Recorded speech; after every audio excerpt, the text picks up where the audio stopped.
Hi everyone, welcome to week 2. I'm glad you came back after week 1. Thank you so much for participating in the discussion board and for submitting your week 1 assignments. If you have any questions about anything we discussed on the board or any of the materials so far, please feel free to reach out to me. Okay, so in week 2, we are going to focus on forming a business. And there's different ways to form a business. You can set it up as a sole proprietorship, which is typically just one person or one entity. You could be a corporation, or you could be a limited liability company. And this sounds like a lot, but if you go through the lecture materials, you'll begin to understand the different benefits and advantages of each of those different structures and why a certain structure would make sense for a particular business. So I look forward to discussing those with you. And if you have any questions as you read through that material, let me know.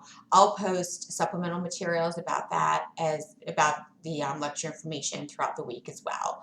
Other information in the lecture that you'll probably find interesting is the different types of duties that businesses have, particularly like the fiduciary duty, which is corporations have a fiduciary duty to their shareholders to make decisions in their best interest. So that's interesting. And there's a bunch of other topics in there about, just interactions that businesses have with shareholders, clients, and just day-to-day activities that could sometimes result in litigation.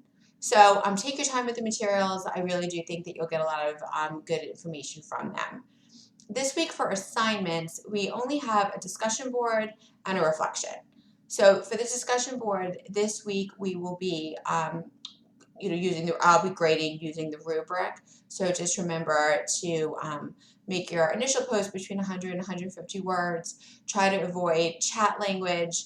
Be professional in your writing. Try to avoid things like not capitalizing the letter I. Just, assume you were writing to a client or to a shareholder, something like that, to keep it professional. And then try to participate at least 3 different calendar days of the week and try to respond to at least 3 different students throughout the week. I will often ask follow-up questions. I'm sure you noticed that in week 1. I just like to do that so that we can continue the conversation and dive a little bit deeper into the topic. Please don't ever feel like I'm testing you.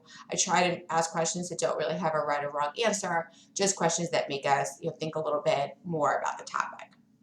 Okay, and then we also have a reflection, and that will be the information in the lecture materials will help you with the reflection. And the same rules apply. You'll try to make it professional, about 150 words, and avoid chat type language in the reflection as well.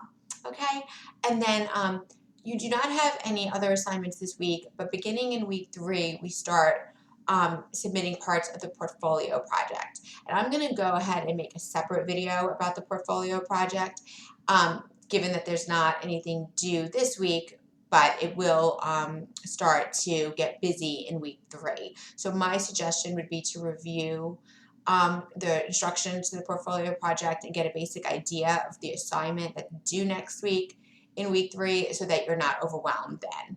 But like I said, I'll post a separate video on that. Okay? If you have any questions about anything, please reach out. There's the Ask Your Instructor board, there's email, and we could always set up a call if that would be useful. Thanks so much.